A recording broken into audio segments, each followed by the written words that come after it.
তাহলে আজকে টপিক হচ্ছে ভারত ছাড়ো আন্দোলন। এই আজকের ক্লাসটাতে মেইনলি হচ্ছে কি বলতো, মেইনলি হচ্ছে যারা ডব্লিউবিপি পরীক্ষা দিচ্ছে, ওয়েস্ট বেঙ্গল পুলিশে যারা পরীক্ষা দিচ্ছে তাদের জন্য গুরুত্বপূর্ণ, যারা মাধ্যমিকে পরীক্ষা দেয় তাদের জন্য গুরুত্বপূর্ণ। বুঝা গেছে? দুটো বোর্ডের দুটো জিনিসের জন্য গুরুত্বপূর্ণ। যারা লাস্টে আপার প্রাইমারি আসছে, আপার প্রাইমারি পরীক্ষার জন্য কিন্তু ভারত ছাড়ো আন্দোলন খুবই গুরুত্বপূর্ণ। বুঝা গেছে? তো যারা পরীক্ষার প্রিপারেশন নিচ্ছ ভালো করে দেখে নাও সুন্দর করে, আর তোরা যেখানে আছিস তো ভালো করে দেখবি, কোনো অসুবিধা কিছু নেই। বেশ, তাহলে আজকে শুরু করা যাবে ভারত ছাড়ো আন্দোলন। ভারত ছাড়ো আন্দোলন দেখা প্রথমেই বলি তারা কি কারণে হয়েছিল, তাই তো? কি কারণে ভারত ছাড়ো আন্দোলন হয়েছিল আমি প্রথমেই যদি বলি কারণটা কি, তাই তো? প্রথমে হচ্ছে কারণটা যদি আমি উল্লেখ করি, কারণটা কি ভারত ছাড়ো আন্দোলনের। আমরা প্রথম বিশ্বযুদ্ধ দ্বিতীয় বিশ্বযুদ্ধ পড়েছিলাম। দ্বিতীয় বিশ্বযুদ্ধে আমরা দেখতে পেয়েছিলাম দুটো শক্তি দুই ভাগে ভাগ হয়েছিল। একদিকে হচ্ছে মিত্র শক্তি, একদিকে ছিল কি কেন্দ্রীয় শক্তি। একদিকে হচ্ছে মিত্র শক্তি আর একদিকে হচ্ছে কেন্দ্রীয় শক্তি। মিত্র শক্তিতে কারা কারা ছিল? মিত্র শক্তি ছিল আমেরিকা ছিল, ব্রিটেন ছিল, ফ্রান্স ছিল, রাশিয়া ছিল। এরা কোন দিকে ছিল না হচ্ছে মিত্র শক্তি। কেন্দ্রীয় শক্তিতে কারা কারা ছিল না জার্মানি ছিল, অস্ট্রেলিয়া ছিল, অস্ট্রিয়া হাঙ্গেরি ছিল, ইতালি ছিল, পরে আবার জাপান যোগ দেয়। এটা তো দ্বিতীয় বিশ্বযুদ্ধের সেটআপটা ছিল। এবার কি হয়, ভারতে কি ছিল না ভারতে কিন্তু ব্রিটেনের উপনিবেশ ছিল। এবার যখন ব্রিটেনের উপনিবেশ ভারতে আসে, ভারত তো ব্রিটেনের উপনিবেশ, তাহলে কি হচ্ছে ভারতকে কিন্তু অ্যাটাক করছে। ভারতের সাথে কোনো দ্বিতীয় বিশ্বযুদ্ধের কোনো সম্পর্ক নাই, ডিরেক্টলি কোনো সম্পর্ক নাই। যেহেতু ব্রিটেনের ঘাঁটি আছে, জার্মান কিন্তু ভারতকে অ্যাটাক করার জন্য কনসিডার করছে। তখন কে ছিল? হিটলার ছিল। এদিকে রাশিয়া এক কেস, আবার জাপান কিন্তু ব্রিটেনকে, জাপান আর আমি একটা জিনিস দেখিয়ে দিই, জাপান আর জার্মানি, তাহলে জাপান আর জার্মানি ভার্সাস কে ছিল? ভার্সাস ব্রিটেন, এই দুজন একে অ্যাটাক করছে দ্বিতীয় বিশ্বযুদ্ধের কেসে।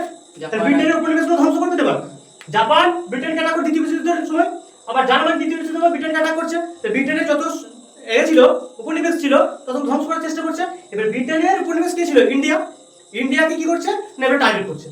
হুট করে তখন বর্ডার কে ছিল? কে ছিল? লিথগো বর্ডার ছিল। বোঝা গেছে? কে ছিল? ভারতের বর্ডার ছিল। তিনি কি বললেন, হুট করে কি বললেন, তিনি ভারতের কোনো ব্যক্তির সাথে কোনো নেতাদের সাথে কথা না বলেই বলে দিলেন ভারত দ্বিতীয় বিশ্বযুদ্ধে অংশগ্রহণ করছে। কার পক্ষে? ব্রিটেনের পক্ষে। কিন্তু ভারত কোনো ইনক্লুডই ছিল না।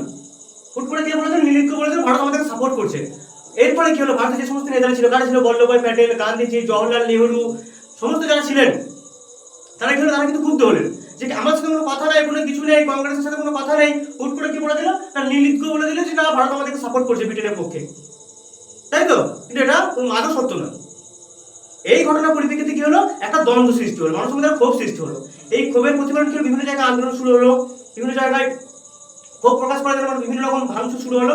সমস্ত শুরু হওয়ার পর কি হলো না ইংল্যান্ড থেকে কি করা হলো, স্যার স্ট্যাফোর্ড ক্রিপসকে কি করা হলো, ভারতে প্রেরণ করা হলো। একটা ক্রিপস মিশন প্রেরণ করা হলো। কত খ্রিস্টাব্দে ক্রিপস মিশন প্রেরণ করা হলো? 1900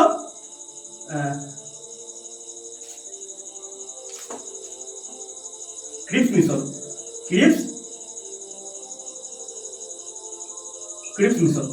কে হলো? Sir Stafford Cripps. বুঝা গেছে? ক্রিপস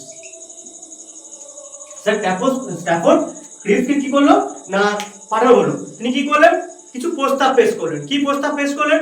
যে ভারতের সমস্ত জিনিস মানে দিল্লিতে এসে কি করলেন, সমস্ত নেতাদের সাথে কথা বললেন, জিনিসগুলো বুঝলেন কেন আন্দোলন, ভারত থেকে কি চাইছে সেটা বুঝে কি করলেন, একটা প্রস্তাব পেশ করলেন। প্রস্তাবটা কবে পেশ করলেন? প্রস্তাবটা পেশ করলেন হচ্ছে 1942 29 মার্চ।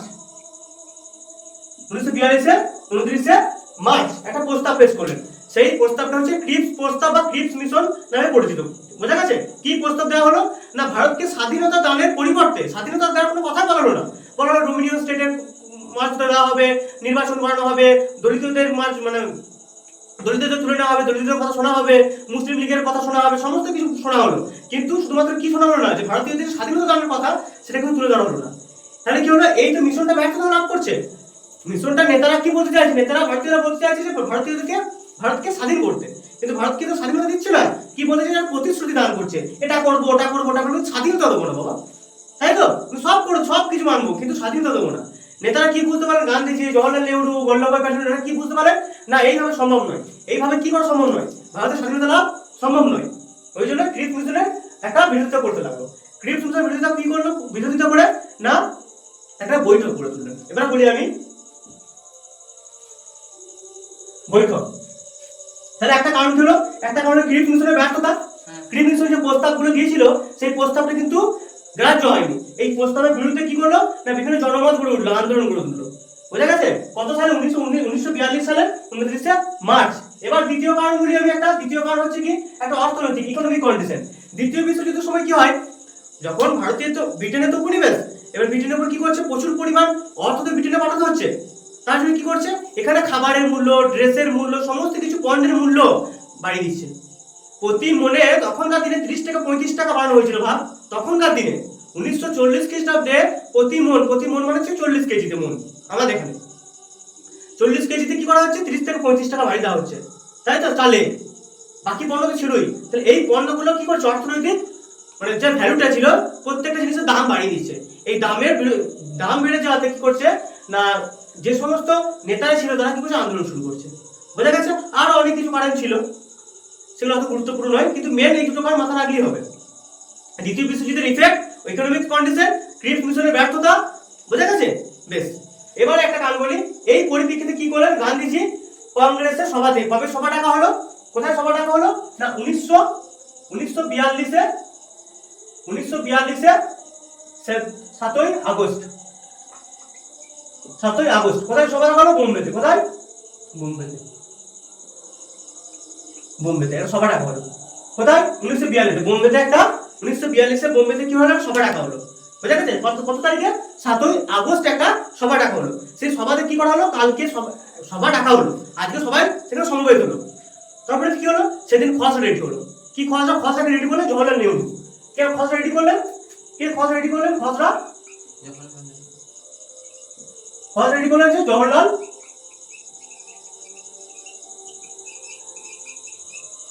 নেহরু খসড়া রেডি করলেন। বোঝা গেছে? কে খসড়া রেডি করলেন? জওহরলাল নেহরু। 1942 8ই আগস্ট। কত তারিখে? 8ই আগস্ট। কি হলো সেদিনে? ভারত ছাড়ো আন্দোলন। যে ভারত ছাড়ো আন্দোলনটা গৃহীত হলো সেদিনে কি করা হলো না, ঘোষণা করা হলো না ব্রিটিশদেরকে ভারত ছাড়ো যে কোয়াইট ইন্ডিয়া মুভমেন্ট, সেটা কি করা হলো, সেটাই গৃহীত হলো, কার্যকর করা হলো। বোঝা গেছে? তাহলে 1942 7ই আগস্ট কি হলো, সে সভা ডাকা হলো। 42 কি করা হলো না, সেই খসড়াটা পেশ করা হলো এবং ভারত ছাড়ো আন্দোলন যে শুরু হবে সেটা গান্ধীজি বললেন। গান্ধীজি কি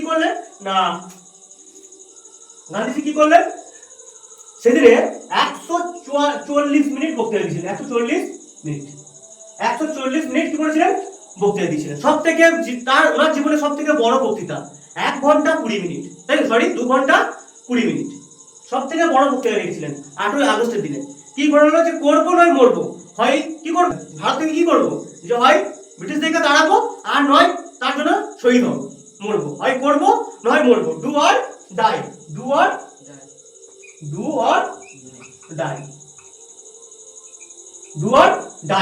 তুলে ধরলেন গান্ধীজি। আর একটা পত্রিকার মাধ্যমে, হরিজন পত্রিকা। কি পত্রিকা? হরিজন পত্রিকার মাধ্যমে বিভিন্ন লেখালেখি করলেন। বুঝা গেছে? বিভিন্ন ধরনের মতামত প্রকাশ করে তুললেন। কত তারিখে? 8ই আগস্ট। কত তারিখে? 1942 সালে 8ই আগস্ট। এটা কি বলা হয় ভারত ছাড়ো আন্দোলন বা আগস্ট আন্দোলন। তাহলে কারণটা কি বোঝা গেছে? তাই কারণটা হচ্ছে কি, একটা হচ্ছে দ্বিতীয় বিশ্বযুদ্ধের প্রভাবটা পড়ছে ভারতের উপর, আর একটা কি ক্রিপস মিশনের ব্যর্থতা, ক্রিপস প্রস্তাবের ব্যর্থতা, অর্থনৈতিক কন্ডিশন, আরো বিভিন্ন কারণ আছে।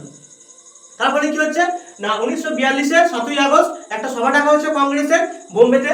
সেই বোম্বেতে কি করা হলো, জওহরলাল নেহরু একটা খসড়া পেশ করলেন, প্রস্তুত করার পর কি করলেন গান্ধীজি, এবং সেদিনে কি বক্তৃতা দিলেন। বক্তৃতা বলতে কি বলে, হয় করবো নয় মরবো, করেঙ্গে আর মরেঙ্গে। বোঝা গেছে? করেঙ্গে আর মরেঙ্গে। বেশ, সেদিন কি হলো, সেদিন সভা গঠিত হয়ে গেল। অরুণাচল আলী ছিলেন, জওহরলাল নেহরু ছিলেন, বল্লভভাই প্যাটেল ছিলেন, আরো অনেকে প্রধান ব্যক্তিরা ছিলেন। বোঝা গেছে? বেশ, সেদিন কি হলো, সভা শেষ হলো। 8 তারিখে সভা শেষ হয়ে গেল। 9 তারিখে রাতের দিকে, ঠিক ভোরের দিকে, 9 তারিখ মানে 8 তারিখ গিয়ে 9 তারিখে আর কি, 9 তারিখে কি হলো, 9ই আগস্ট। বেশ, এটা মুছে দিচ্ছি। কি করলো 9ই আগস্ট কি করা হলো, গান্ধীজিকে গ্রেফতার করা হলো। গান্ধীজি, সর্দার বল্লভভাই প্যাটেল, জওহরলাল নেহরু প্রত্যেককে কি করা হলো, গ্রেফতার করা হলো। কোথা থেকে? একটা রেলওয়ে স্টেশন থেকে কি করা হলো, গ্রেফতার করা হলো পুরো। বোঝা গেছে? পুরো ভাবছি আজকে।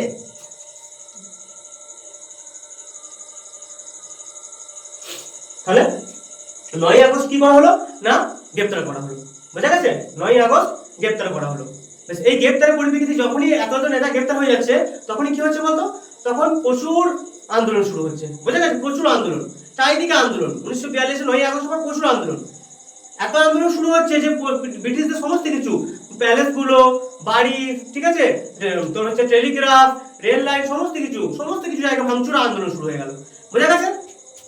বেশ, এবার বলি কে কোথায় অংশগ্রহণ করেছিল। বাংলাতে। কোথায়? বাংলাতে কোথায় কে অংশগ্রহণ করেছিল? মেন নাম হচ্ছে, অনেক অংশগ্রহণ করেছিল, কিন্তু মেন কি বলতো, মাতঙ্গিনী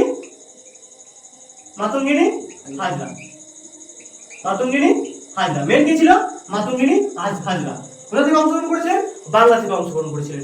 ইনি সেই ব্যক্তি, সেই মহিলা, সেই ভদ্র মহিলা, সেই বিপ্লবী। দেখ, বাংলা থেকে যখন উনি কি করেছিলেন বলতো, বিভিন্ন রকম এই যে টেলিগ্রাফ গুলো, রেল লাইন, তারপর হচ্ছে তোর হচ্ছে টেলিফোন লাইন যত ছিল, সব যোগাযোগ ব্যবস্থাগুলো ব্রিটিশদের সব ভাঙচুর করতে শুরু করে দিল। বোঝা গেছে? ফলে ওনাকে গুলি করা হয়। গুলি করার পর যখন উনি মাটিতে লুটিয়ে পড়ে যান, ওনার হাতে ভারতীয় পতাকা ছিল। তা ভারতীয় পতাকাটা উনি পড়ে যাওয়ার পরও, যখন ওনার জীবনটা এখনো আর কিছুটা বাকি আছে, যে উনি তখনও ভারতীয় পতাকাটা হাতে করে উপর দিয়ে তুলেছিলেন। মানে মরে গিয়ে যে, মানে গুলিবিদ্ধ হয়ে যে পড়ে গেল, পতাকাটা মাটিতে পড়ে গেল, এরকম কিন্তু নয়, হয়নি। বোঝা গেছে কি হলো না, ওনাকে গুলিবিদ্ধ করার পর যখন উনি শরীরে গুলি লাগলো, সঙ্গে সঙ্গে মাটিতে পড়ে গেলেন লুটিয়ে, কিন্তু ভারতীয় পতাকাটা যেটা, সেটা কিন্তু সোজা ছিল। মাতঙ্গিনী হাজরা কিন্তু সেটা হাতের উপর সোজা রেখে দিয়েছিলেন। বোঝা গেছে? এবং তিনি বলেছিলেন কি, ভারতটা ব্রিটিশ ছাড়ো, আর বন্দে মাতরম, জয় হিন্দ, ইনকলাব জিন্দাবাদ।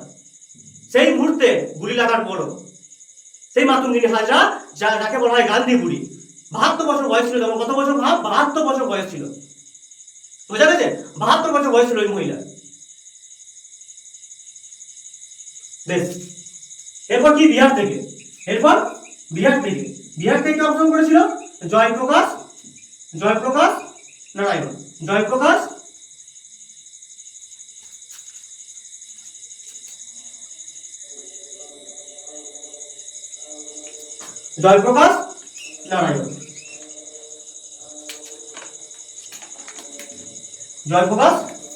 নারায়ণ।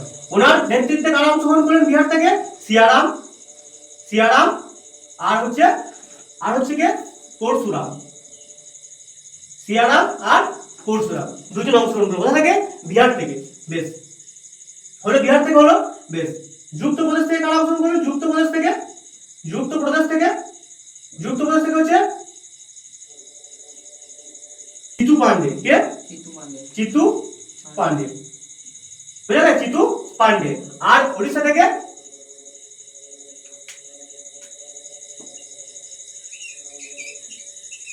অংশগ্রহণ করেছিলেন ওড়িশা থেকে হচ্ছেন লক্ষণ নায়ক। কে? লক্ষণ নায়ক। বুঝা গেছে? লক্ষণ নায়ক। বেশ, বাংলা থেকে কে অংশগ্রহণ করছে? মাতঙ্গিনী হাজরা। বেশ, বিহার থেকে কে অংশগ্রহণ করছে? জয়প্রকাশ নারায়ণের নেতৃত্বে সিয়ারাম, পরশুরাম। যুক্তপ্রদেশ থেকে কারা অংশগ্রহণ করছে? চিতু পান্ডে। ওড়িশা থেকে অংশগ্রহণ করছে লক্ষণ নায়ক। বেশ, আরো ছিল অনেকে। আরো কে ছিল না,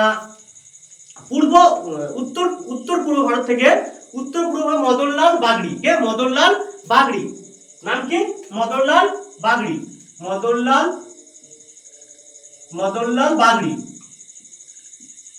বাগড়ি কি করলেন? Hindustan red army. কি? হিন্দুস্তান রেড আর্মি গঠন করলেন। কি? হিন্দুস্তান রেড আর্মি গঠন করলেন। কোথা থেকে? না, উত্তর পূর্ব ভারত থেকে, যে মেঘালয়, আসাম, অরুণাচল প্রদেশ, এই এলাকাগুলো থেকে কি গঠন করলেন না, মদনলাল বাগড়ি হিন্দুস্তান রেড আর্মি গঠন করলেন। ফলে আন্দোলন আরো জোরদার হয়ে উঠলো। আন্দোলন কি হলো? আরো জোরদার হয়ে উঠলো। বোঝা গেছে? আন্দোলন দখল পর্যায়ে আরো দুজন ব্যক্তি ছিলেন, একজন উষা মেহতা। কি নাম? উষা মেহতা। উষা মেহতা কি করতো? উষা মেহতা রেডিও অপারেটরের মাধ্যমে আন্দোলনগুলো প্রচার করতো। বুঝা গেছে? রেডিও অপারেটরের মাধ্যমে কি করতো বলতো? এই আন্দোলনগুলোকে প্রচার করতো। আর অনেক ব্যক্তি ছিলেন যারা কি করতেন না, এই রেডিওর মাধ্যমে আন্দোলনের বক্তৃতা দিতেন। আন্দোলন সম্পর্কে কি করতেন? বক্তৃতা দিতেন। এই উষা মেহতার জন্য কিন্তু আন্দোলনটা ছড়িয়ে পড়তো। বোঝা গেছে? আর যে রেডিও চ্যানেলটাতে কাজ করতে সেটা হচ্ছে আমেরিকা চ্যানেল। বোঝা গেছে?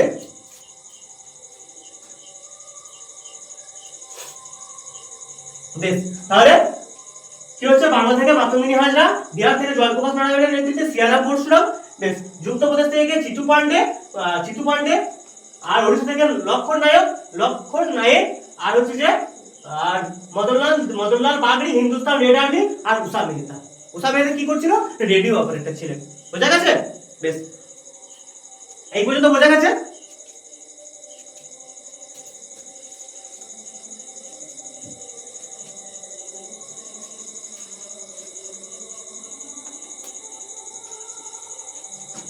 এবার একটা লাস্ট বলে দিই, 1943 খ্রিস্টাব্দে, কত, 1943 খ্রিস্টাব্দে গান্ধীজি যখন জেলে থাকেন, গান্ধীজি ছাড়া দেওয়া হয়, মানে ছেড়ে দেওয়া হয়নি, গান্ধীজি যখন জেলে ছিলেন তখন 21 দিনের অনশন শুরু করেছিলেন, 21 দিনের না উপবাস। বোঝা গেছে? কি হলো, তখন গান্ধীজির শরীর খারাপ করে গেল, ব্রিটিশরা ভয় পেয়ে গেল যে গান্ধীজি কিছু হয়ে যায়, আন্দোলন কিন্তু আরো কি হয়ে প্রবল আন্দোলন হয়ে যাবে। বোঝা গেছে? এবার দেখ, 1942 সালে আন্দোলন চলছে, প্রচুর আন্দোলন, প্রচুর মানুষ গুলিবিদ্ধ হয়ে প্রচুর মারা যায়, প্রচুর মানুষ মারা যাচ্ছে, 10,000 15,000 মানুষ মারা গেছিল, ব্রিটিশদের হিসাবে 1-2,000, কিন্তু প্রচুর মানুষ আহত হচ্ছে, 60-70 হাজার মানুষকে গ্রেফতার করা হচ্ছে। বোঝা গেছে? প্রচুর জায়গায় মানুষ নিহত হয়েছে, আহত হয়েছে। বোঝা গেছে? এই পরিপ্রেক্ষিতে গান্ধীজি এখানে অনশন করছেন। গান্ধীজিকে বলা হলো যে আপনি বলুন ভারতীয়দেরকে যে আন্দোলন স্তব্ধ করে দেয়, কিন্তু গান্ধীজি কি বলেন যে আপনাদের ভুলের জন্য আন্দোলনটা হচ্ছে, যে গান্ধীজি অনশন করলেন। গান্ধীর শরীর খারাপ হয়ে গেল, কি করলো, 1944 সালে, 1944-এ কত সালে, 1944-এ 6 মে, অনেক বলছে 5 মে করা আছে। বোঝা গেছে? 6 মে ওনাকে জেল থেকে ছাড়া হয়। আগা খান নামক একটা জেলে তিনি বন্দী ছিলেন, আগা খান নামক জেলে। বোঝা গেছে? তাহলে ওনাকে ছাড়া হয় জেল থেকে কবে, 1944 খ্রিস্টাব্দে, কবে না 6 মে ওনাকে ছাড়া হয়। বোঝা গেছে? ভারত ছাড়া আন্দোলন। এবার বলি ভারত ছাড়া আন্দোলন কেন, ভারত ছাড়া আন্দোলন তো হলো, কিন্তু ব্রিটিশরা কেন ভারত থেকে বিতাড়িত হলো না? ভারত ছাড়া আন্দোলনে প্রচুর, তখন শেষ স্বাধীনতার আগে শেষ আন্দোলন ছিল, বড় আন্দোলন ছিল ভারত ছাড়া আন্দোলন। এই ভারত ছাড়া আন্দোলনের জন্য কিন্তু ব্রিটিশদেরকে ছেড়ে যেতে হয়, কিন্তু সঙ্গে সঙ্গে কি ছেড়ে গেছে, সঙ্গে সঙ্গে ছেড়ে যায়নি। কিন্তু ভারতীয়দের যে পাওয়ারটা, যে ক্ষমতাটা, সেটা কিন্তু ভারত ছাড়া আন্দোলনে দেখানো হবে, যে কতটা পাওয়ার আছে ভারতীয়দের মধ্যে। পরিষ্কার, ভারতীয়দের মধ্যে কতটা যে পাওয়ার, সেটা কিন্তু এই ভারত ছাড়া আন্দোলনের মধ্যে পরিষ্কার দেখানো হবে। এবার কেন ব্যর্থ হলো, কেন এই আন্দোলন সফলতা হলো না? গান্ধীজি, জওয়াহরলাল নেহরু, বল্লভভাই প্যাটেল সবাইকে কিন্তু গ্রেপ্তার করা হয়েছিল, তার সঠিক নেতৃত্বের অভাব, তাই না? সঠিক নেতৃত্বের অভাব ছিল, সেই নেতা কিন্তু পাওয়া যায়নি, সব জায়গায় ছিন্ন ভাবে আন্দোলন হচ্ছিল। বুঝলেন? গান্ধীজিকে গ্রেপ্তার করার অরুণাচল আলীর বোম্বে থেকে আন্দোলন চালাচ্ছিলেন। বোঝা গেছে? তাহলে সব জায়গা থেকে আলাদা ভাবে কিন্তু আন্দোলন চলছিল, কিন্তু পারফেক্টলি ভাবে একদম স্থায়ীভাবে কোনো নেতা ছিলেন না যে আন্দোলনটাকে লিড দেবে, সেই আন্দোলনের নেতৃত্ব ভাবে কিন্তু সেইভাবে কিন্তু সফলতা আসেনি। প্লাস হচ্ছে জাপানের একরাপ, এদিকে হচ্ছে যে দ্বিতীয় বিশ্বযুদ্ধে একটা গুরুতর মহড়া চলছে। বোঝা গেছে? একটা ইফেক্ট কিন্তু ভারতীয়দের উপরে এসে পড়ছে। তারপর হচ্ছে কি না, এই সময় একবার আশ্বিন মাসে কি হলো, প্রচুর ঝড় জল হয়েছিল আশ্বিন মাসের দিকে, এই দুর্গাপুজোর সময়। আমাদের আজকে পঞ্চমী, আর দুদিন পরে পুজো, মানে আজ পুজো অ্যাকচুয়ালি স্টার্ট হয়ে গেছে। তা এই পুজোর সময় কি হয়েছিল, প্রচুর ঝড় জল বৃষ্টি হয়েছিল, তো মানুষের প্রচুর ফসল থেকে শুরু করে ঘর বাড়ি থেকে প্রচুর ক্ষয়ক্ষতি হয়েছিল মানুষের। তা এই ক্ষয়ক্ষতি কিন্তু ব্রিটিশরা কোনো ক্ষতিপূরণ দেয়নি, তাই মানুষরা কি হচ্ছে, ক্ষয়ক্ষতির জন্য পিছিয়ে যাচ্ছে, নেতৃত্বের অভাবে পিছিয়ে যাচ্ছে, আরো বিভিন্ন কারণে কিন্তু তারা পিছিয়ে পড়ছে, তাই না? এই পিছিয়ে পড়ার কারণে কিন্তু আন্দোলন স্তব্ধ হয়ে যাচ্ছে। আর গান্ধীজি যখন জেল থেকে ছাড়া পাচ্ছে, তারপরে এই পরিস্থিতিতে গান্ধীজিও কি করছেন, স্তব্ধ হয়ে যাচ্ছে। তারপরে আমরা কি দেখতে পাচ্ছি, 4 থেকে 5 বছর পরে, 5 বছর পরে কি হচ্ছে, আমরা স্বাধীনতা লাভ করছি। বুঝা গেছে? পরিষ্কার ভারত ছাড়ো আন্দোলন। আমি আবার একবার সামারাইজ করে দিচ্ছি।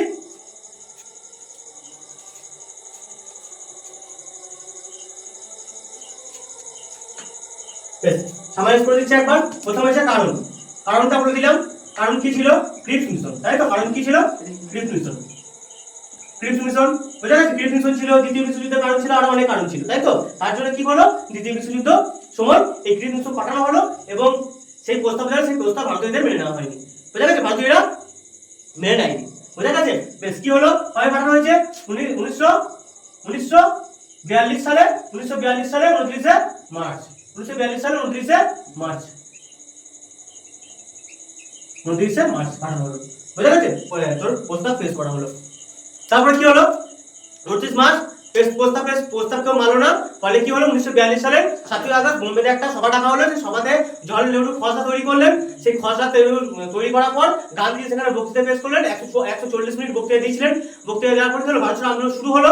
9ই আগস্ট কি করা হলো, রাত্রির দিকে গান্ধীজিকে গ্রেফতার করা হলো। গান্ধীজি, জওহরলাল নেহরু, বল্লভভাই প্যাটেল ওনাদেরকে গ্রেফতার করা হলো। আর বড় বড় নেতাদেরকে কি করা হলো, গ্রেফতার করা হলো। এখান থেকে আন্দোলনের প্রচুর তীব্রতা শুরু হলো, বুঝে গেছে। আর বাংলা থেকে লিড দিয়েছিলেন কে, মাতঙ্গিনী হাজরা। বাংলা থেকে লিড দিয়েছিলেন কে, মাতঙ্গিনী হাজরা। বিহার থেকে কে লিড দিয়েছিলেন, জয়প্রকাশ নারায়ণের নেতৃত্বে কে দিয়েছিলেন না, সিয়ারাম আর হচ্ছে পরশুরাম।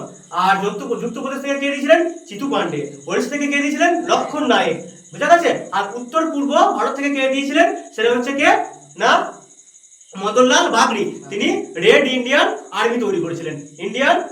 হিন্দুস্তান রেড আর্মি, তাই তো গঠন করেছিলেন, বোঝা গেছে। বেশ, উষা মেহতা কে ছিলেন, উষা মেহতা ছিলেন একজন রেডিও অপারেটর, যিনি রেডিওর মাধ্যমে প্রচার করতেন এবং বিভিন্ন ব্যক্তিরা ওই মাধ্যমে কি আন্দোলনের বক্তৃতা দিতেন, সেটাকে প্রচার করা হতো, বোঝা গেছে। আর এখানে কিছু একটা কথা আমি বলে দিই, এখানে কিছু সভা এখানে যোগ দেয়নি, কিছু সভা, সেটা হচ্ছে কমিউনিস্ট পার্টি। কি কমিউনিস্ট পার্টি এই আন্দোলনে যোগ দেয়নি। কমিউনিস্ট পার্টি যোগ দেয়নি। তারপরে মুসলিম লীগ যোগ দেয়নি, বোঝা গেছে। মুসলিম লীগ যোগ দেয়নি। হিন্দু মহাসভা যোগ দেয়নি। হিন্দু মহাসভা যোগ দেয়নি। বেশ, কমিউনিস্ট পার্টি যেহেতু কেন যোগ দেয়নি, রাশিয়াতে কমিউনিস্ট পার্টি ছিল, বোঝা গেছে। সেই ওই জন্য দেখছি যে রাশিয়া আর ব্রিটেন তো একদিকে ছিল, তাহলে কমিউনিস্ট পার্টি হচ্ছে কোথায় ছিল, রাশিয়াতে ছিল। রাশিয়াতে কমিউনিস্ট পার্টি যোগ দেওয়া মানে কি, ব্রিটেনের বিরুদ্ধে যোগ দেওয়া, তাই তো, তাই তো আন্দোলনে যোগ দেওয়া মানে। কিন্তু তো কমিউনিস্ট পার্টি তো রাশিয়াতে আছে, রাশিয়া তখন ব্রিটেনের সাথে যোগদান করেছে, ওই জন্য কমিউনিস্ট পার্টিতে আমরা যোগ দেবো না। আর মুসলিম লীগ কি চাইছিল, ভারতটাকে ভাগ হোক। আর এই ভারত আন্দোলনের সময় কি বোঝা গেছিল যে ভারত অলরেডি কি হবে, ভারত ভাগ হবে। আর হিন্দু মহাসভা যোগদান করেনি, বোঝা গেছে। তাহলে কোন সভা, কোন লীগ যোগ করেনি, কোন পার্টি যোগদান দেয়নি, সেটা হচ্ছে হিন্দু মহাসভা, আর হচ্ছে কি না কমিউনিস্ট পার্টি, আর একটা পার্টি হচ্ছে কি না মুসলিম লীগ। এরা ভারতের আন্দোলনে যোগ দেয়নি, বোঝা গেছে।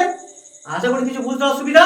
আর গান্ধীজি কি বলেছিলেন, করেঙ্গে ইয়া বড়েঙ্গে, বোঝা গেছে। বেশ, আর কিছু অসুবিধা এখানে, তাহলে একবার রিভাইজ করে দিচ্ছি কে কোথা থেকে অংশগ্রহণ করেছিলেন। সেটা হচ্ছে যে সব থেকে যেটা ইম্পর্টেন্ট, সেটা হচ্ছে যে কবে পাস হয়, সেটা হচ্ছে ভারত আন্দোলন কবে শুরু হয়, 1942 সালের 8ই আগস্ট। 1942 সালের 8ই আগস্ট, বুঝলেন। 1942 সালের 8ই আগস্ট, 9ই আগস্ট গান্ধীজিকে গ্রেফতার করা হয়। বাংলা থেকে কে যোগ দিয়েছিলেন, মাতঙ্গিনী হাজরা। বিহার থেকে জয়প্রকাশ নারায়ণ, সিয়ারাম পরশুরাম। যুক্তপ্রদেশ থেকে কে অংশগ্রহণ করেছিলেন, চিতু পান্ডে। আর ওড়িশা থেকে কে, লক্ষণ নায়েক। আর উত্তর পূর্ব ভারত থেকে কে ছিলেন না, মদনলাল বাগড়ি, যিনি হিন্দুস্তান রেড আর্মি গঠন করেছিলেন। উষা মেহতা ছিলেন কে না, কে ছিলেন, রেডিও অপারেটর, বোঝা গেছে পরিষ্কার। আর গান্ধীজি হরিজন পত্রিকার মাধ্যমে এই আন্দোলনের যে তথ্যগুলো, বক্তৃতাগুলো প্রচার করতেন, বোঝা গেছে। আর মেন কারণ কি, নীলনীতি একটা বড় কারণ ছিল, আর ক্রিপ্স মিশন একটা বড় কারণ ছিল, বোঝা গেছে। তাহলে ক্রিপ্স মিশন ভারতে কোন সালে এসেছিলেন, 1942 সালে। এবং কবে প্রস্তাব পেশ করেন, 1942 সালের 29 মার্চ, বোঝা গেছে পরিষ্কার। ব্যাস।